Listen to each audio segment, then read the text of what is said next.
Mister? Okay, we'll just start with your name and your role. Okay. Yes. So I just have it on record. Okay. Yeah, we're rolling. Now? Yeah, just go ahead. Look at me. Tell me who Okay. you are. My name I'm Tomas Schlichter, and I'm in charge of all technical and academical aspects of the conference. And I'm in charge of research on forestry research in an institution in Argentina, Right. in a national institution. Okay, good. If we look at the broader, you can answer in Spanish, I really don't mind. Okay. It's up to you. But your English is great. Forestry is a big puzzle with lots of pieces. Yes. How do you feel like you can, what's your piece of the puzzle like? How is it fitting into, what gaps are you trying to fill? Well, the puzzle comes together, I think, through themes. If you select themes that interest all the world, the puzzle begins to order itself. Huh? And that's what is going to happen. I mean, we selected because they are important, not because of the puzzle.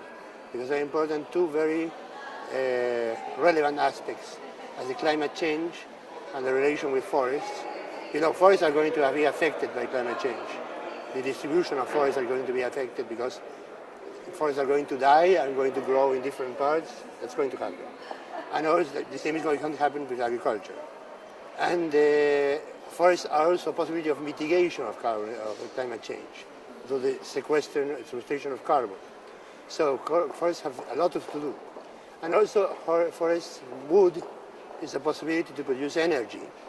That's the other very big thing.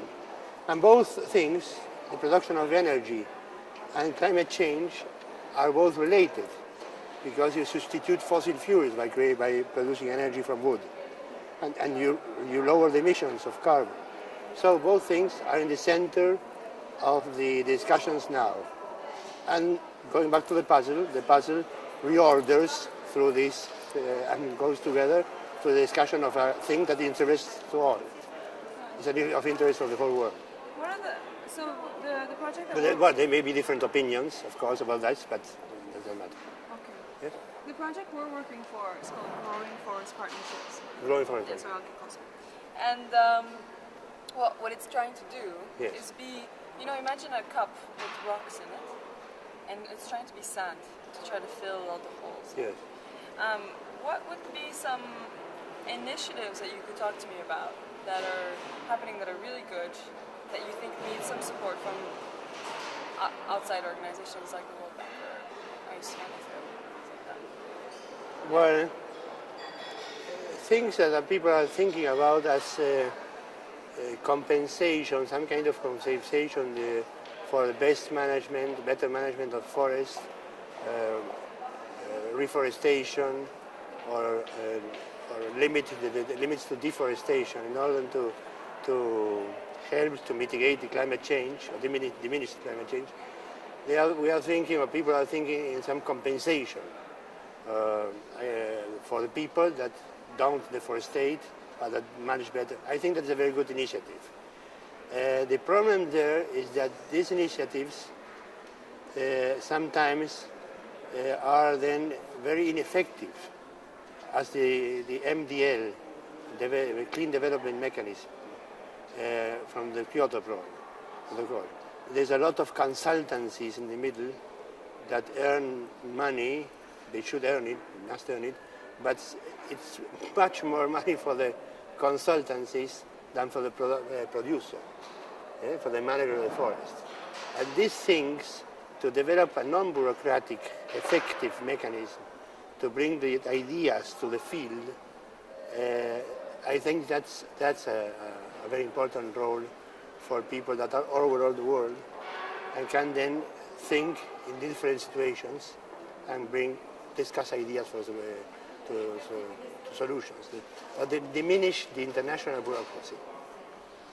So that's the idea. I agree, that's good. What do you think is one understood of... me? You want to keep going? You understood me? I mean. Yeah, I understood you perfectly. That was very good. What do you think, I guess, is one of the... Okay, so you have people who come to these conferences that speak this language, yeah? Yes. Of acronyms, of big words, all this stuff. Yes. You have governments, you have companies, and you have communities, and you have within these communities all sorts of people. Yes. How do you... Perdón, Tomás, te espero. ¿Qué es eso? Estoy viendo No, decime dónde van. 2 minutes. ¿A dónde van? ¿A dónde van? la reunión de arriba. A Cuba. Sí. Ahora voy. ¿Sabes llegar? A Cuba, sí. How do you reconcile all these people? How do you make them... is it possible for them to talk to each other? Is it important? And how do you do it if it is important? Yes, it's important, it's possible. I mean... Can you... sorry, I asked you a close question. Can you repeat my question and then... to reconcile people that work at community level, national governments and international authorities is of course possible. The main thing is that the national and international bureaucracy, so to say, should use the language that the local communities understand, first of all, and then discuss the problems of these people. Bring their own ideas, because they, as I said before, they see the broad question, and they see the possibilities of solutions also for the local level. But sometimes they don't see quite well the mechanisms, the concrete mechanisms.